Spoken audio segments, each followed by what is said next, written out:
for the general public, they probably won't realise what poor weather effects have on farm and food production straight away. They probably start to feel those effects a little bit further down the line, and when you get a run of a few bad years, you'll notice the difference in production. So what's happened this year is something that's coming on the back of a lot of other challenges and issues that farming's got at the moment. And it's really a very poor harvest, but also structurally, we've lost a lot of the milling wheat sector. Now, farming on the Isle of Man particularly is quite there's a lot of symbiosis, so you get one sector will rely on another sector, and everybody relies on each other to keep that balance, and we've just suddenly lost that balance. So in the short term, people are importing straw because we have to. It seems a bizarre thing to say, but we actually have to import straw. I know some people are trying to use old hay, which is far from ideal, but ultimately you have a situation where you have to consider animal welfare above everything else, and you have to provide them with some housing and some bedding. You can't not do that. You can't expect animals to stand on concrete, for instance. So it really is bedding. Straw is really a huge priority for farms at this time of year. So it's a massive problem, and the cost of importing it has been a significant hit on an industry that's got extreme cash flow problems from the last couple of years. And then obviously that cost that the farmer is now having to endure will have to get passed down the line, won't it, onto the buyer? Well, I think that might be spread across the whole of the UK as well, because we rely on a lot of imports on the island. Certainly, you cannot run a business running at a loss for a very long time. It's just not possible. Everybody that runs their own business knows that cash flow is king, and it certainly is on farm as well. So if you can't, you can't sustain those losses year on year.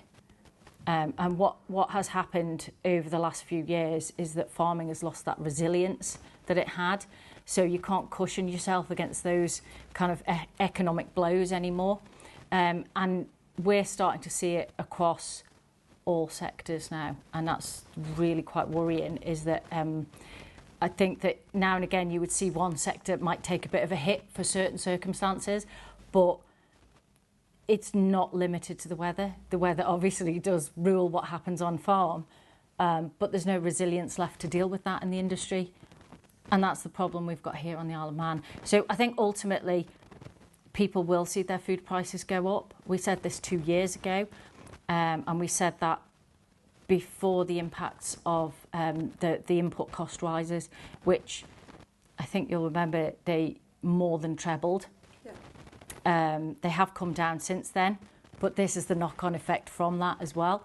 So those input costs farmers had to bear on their own with the resources they had. So they might have come down now, but you won't see the effects of that for another couple of years. So it's this rolling effect all the time of the cost of production that is affecting, ultimately, the cost of people's food. And sometimes there's a bit of a misconception, isn't there, that when you see the food on the shelves go up in price, actually the farmer's taking home a lump more than what you actually think. Wouldn't that be nice? The union did a report not so long ago with some help, and it came out that the shelf price is actually the farmer's only getting between 8 and 12%. It's just a small fraction. When you go through the whole, the actual production side, then you go through the processing, and then you go through the retailer. The bulk of profits are retained by the retailer. And would you say now that, especially with input costs, some of them have levelled off, but others are starting to rise again, aren't they? If it carries on with that, and now on the back of a straw shortage and having to import with extra costs, could you be at risk of really producing below the cost of production? Well, I think yes, and I think sort of in some areas we already are. And again, that's not limited to the weather. That's agricultural support. So agricultural support, as you know, it's actually a food subsidy. And I think that's been cleverly by certain areas, not forgotten, but it's called agricultural support. But what that subsidy actually does is it suppresses the price of food to the general public. That's what it was designed for all those years ago, post-war. But this is how it's evolved. So it's evolved into a sort of profit-making mechanism for supermarkets now. So the price is suppressed to the farmer, and the supermarkets are profiting on the back of that cheap food subsidy that we have in place.